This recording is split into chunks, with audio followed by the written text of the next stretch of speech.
Quelle sera justement la politique étrangère d'Emmanuel Macron? On va en parler tout de suite avec Michel Duclos, conseiller spécial à l'Institut Montaigne, auteur de La France dans le bouleversement du monde. C'est aux éditions de l'Observatoire, également ancien ambassadeur en Syrie. Bonsoir, merci beaucoup d'être avec nous. Bonsoir. Alors on a vu qu'Emmanuel Macron est arrivé avec l'hymne européen sur l'estrade au moment justement de sa victoire. Avec ce nouveau mandat, Michel Duclos, est-ce qu'Emmanuel Macron est renforcé sur la scène européenne? Alors, on peut en discuter. Je crois que c'est le sentiment général des commentateurs, c'est qu'il apparaît maintenant comme l'homme d'État le plus expérimenté en Europe. Il a en plus à Berlin une coalition qui arrive avec un chancelier qui ne s'impose pas immédiatement. Donc, l'idée générale, c'est qu'il est effectivement le leader naturel de l'Europe d'aujourd'hui. Mais bémol donc. Bémol, c'est que qui ne semble pas être vraiment perçu à l'étranger pour l'instant, c'est que c'est quand même un président qui préside une France en crise. Et il va devoir beaucoup s'occuper de politique intérieure dans les années qui viennent. Et c'est le modèle français qui est un peu remis en cause. Du coup, ça l'affaiblit.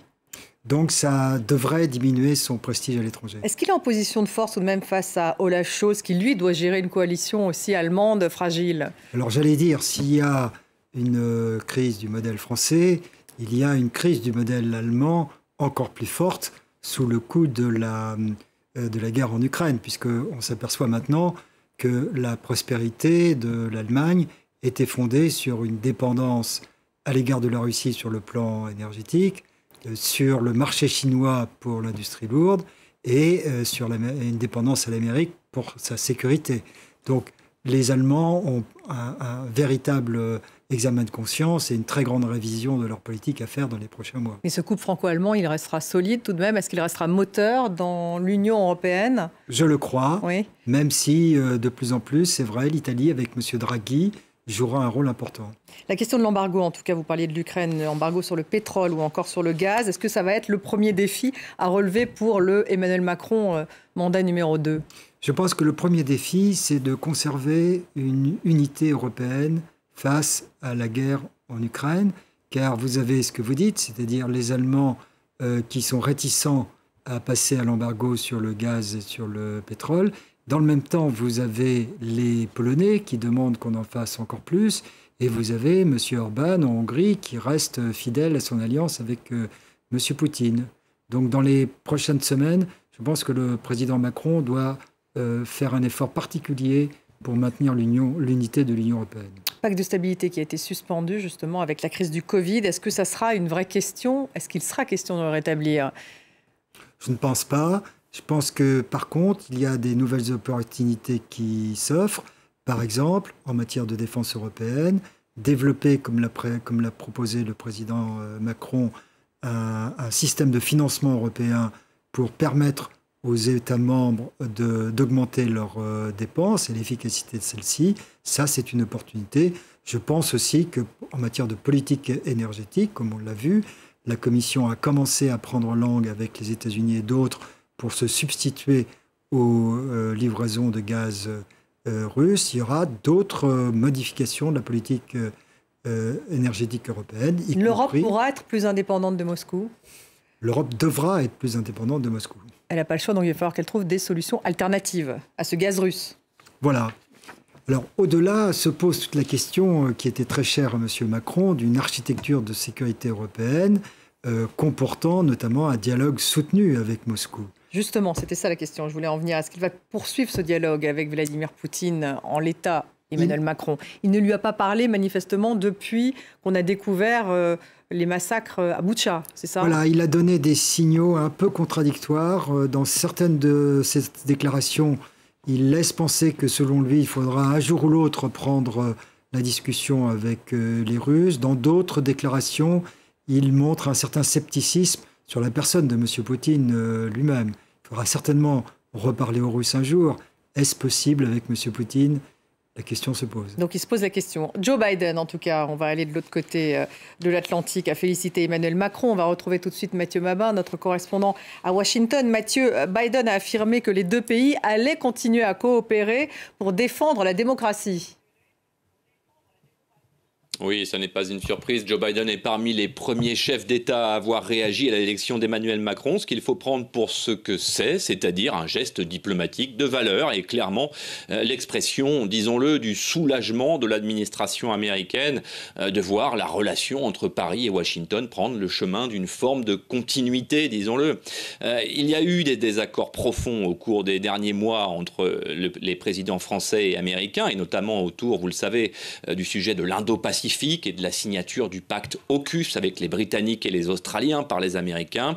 On s'en souvient, cette initiative de Washington avait plongé Paris et le département d'État américain dans un froid historique qui certes s'est partiellement arrangé avant l'élection présidentielle, mais il reste à sceller définitivement une forme de réconciliation. Depuis ces incidents, les présidents français et américains ont été engagés, comme vous le savez, dans la guerre en Ukraine, et pas à moitié, et cette fois dans le même camp et en partageant les mêmes analyses. C'est évidemment de cela qu'il s'agira dans les prochains échanges entre Emmanuel Macron et Joe Biden, principalement. Dernier épisode en date, les Ukrainiens reçoivent en ce moment même une grande quantité d'armes lourdes en provenance de France et des États-Unis. Il s'agit de pièces d'artillerie françaises et américaines qui utiliseront visiblement les mêmes munitions. Le symbole est fort. Un exemple assez concret de la coopération franco-américaine dans le dossier ukrainien en tout cas. Mais attention, l'Ukraine n'est évidemment pas le seul enjeu. On se souvient que Joe Biden a souhaité le retour des États-Unis dans l'accord de Paris. Les deux présidents feront donc route ensemble dans la bataille contre le réchauffement climatique, où là aussi on constate une convergence de vues qui pourrait d'ailleurs être célébrée lors d'une prochaine visite d'État très bientôt à Paris ou à Washington, puisque ça n'est encore jamais arrivé. Merci beaucoup Mathieu Mabin en direct de Washington. Michel Duclos, est-ce que la guerre en Ukraine a changé la donne dans la relation entre Emmanuel Macron et Joe Biden? Je crois que ça a beaucoup contribué à les rapprocher, et notamment parce que Macron a été loyal. Vous vous souvenez que dans la première phase, les discussions avec Poutine étaient entre Biden et le chef du Kremlin. Et Poutine, exclusivement d'ailleurs. Exclusivement. Et le président Biden consultait ses alliés européens, et parmi lesquels Macron, qui a joué le jeu. Ce n'est que dans un deuxième temps que Poutine a souhaité parler au chancelier allemand et au président français, qui se sont coordonnés avec Washington. Donc, je pense que ça a beaucoup contribué à rétablir une certaine confiance entre les Américains et nous. Il y a effectivement une convergence dans la livraison des armes aujourd'hui à l'Ukraine entre ce que font les États-Unis et ce que fait la France, que vient d'évoquer Mathieu Mabin. Il se trouve qu'il y a effectivement une convergence. Donc ça veut dire des armements lourds. Le transfert notamment des canons César de la France à l'Ukraine, c'est quelque chose de très significatif parce que ce sont des armes particulièrement efficaces qui avaient été utilisées, si vous vous en souvenez, à Mossoul et qui avaient démontré leur grande efficacité. Et oui, je pense que c'est un geste fort de la part de la France. Est-ce que ça veut dire que le risque d'escalade est plus important ? Alors, on a beaucoup parlé de ce risque d'escalade auquel moi je n'ai jamais vraiment cru, comme vous le savez, Stéphanie. Et là, il me semble qu'on en parle beaucoup moins. Donc, pas de risque d'escalade. Un mot sur l'Afrique, pour changer un petit peu de continent. On sait qu'Emmanuel Macron y tenait à l'Afrique, son discours de Ouagadougou. Au Sénégal, notre correspondante nous disait que finalement, ces élections, eh bien, il y avait plutôt une grande indifférence à l'égard de ces élections. Est-ce qu'il va changer son discours à l'égard de l'Afrique lors de ce second mandat ? Je ne sais pas. Je crois que le président est quelqu'un qui a des fondamentaux. L'Europe, le multilatéralisme, l'Afrique. C'est pas quelqu'un qui change facilement d'avis sur les points stratégiques. En même temps, c'est un pragmatique, c'est un réaliste, et il doit bien, comme tout le monde, voir que en Afrique, il a connu des succès, il a connu aussi des déboires ou des difficultés, et que l'Afrique de l'Ouest s'éloigne de la France d'une certaine mesure, avec ce qui se passe au Mali. Alors, Mali. La campagne électorale et la crise, la guerre en Ukraine ont fait que le Mali a disparu de nos radars. Ça n'a pas été nous, on ne l'a jamais totalement disparu de nos radars. Non, mais dans les débats de la campagne, on n'en parlait pratiquement pas. Or, c'est quand même un très grand sujet pour nos intérêts. Et c'est une très grande difficulté pour le pouvoir français. Une très grande difficulté donc, qui va véritablement advenir pendant ce second quinquennat. Voilà, maintenant il faut... avec le retrait de la force Barkhane il faut mettre en œuvre le retrait de la force Barkhane qui a l'air pas trop mal engagé, je dois dire, mais il faut surtout mettre en œuvre un redéploiement de notre effort en concertation avec nos partenaires de la région et notamment les États du Golfe de Guinée.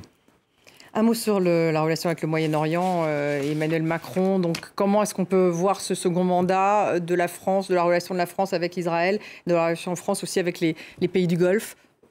Je pense qu'il faut aussi, si vous le permettez, élever un peu le débat et toujours à la lumière de la guerre en Ukraine, voir qu'il y a un certain nombre de pays dans ce qui était jadis le tiers-monde, mais qui sont maintenant des puissances émergentes.